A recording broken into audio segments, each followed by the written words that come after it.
Assalamualaikum warahmatullahi wabarakatuh. Selamat berjumpa lagi teman-teman. Kali ini kita akan membahas tentang cara mengubah letak posisi Quick Access Toolbar di ribbon teman-teman. Jadi yang ini. Jadi letak posisi Quick Access Toolbar di ribbon ini ada dua macam, ada dua lokasi, yaitu sebelum ribbon atau show above the ribbon, atau sesudah ribbon atau show below the ribbon. Nah, secara default ini Quick Access Toolbar terletak sebelum ribbon. Jadi Quick Access ini letaknya sebelum ribbon ini.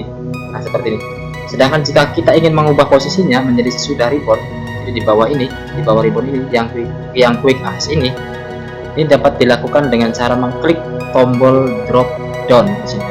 Pada tombol ini, yaitu klik di sini, kemudian nah, di bagian ini ada new, open, dan seterusnya. Di bagian bawah ada show below the ribbon. Klik yang ini. Jadi Quick Access ini akan berpindah atau posisinya ke bagian bawah daripada ribbon.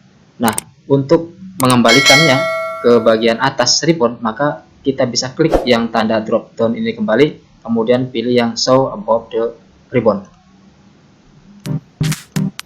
Nah, demikian teman-teman, mudah-mudahan ada manfaatnya. Terima kasih. Wassalamualaikum warahmatullahi wabarakatuh.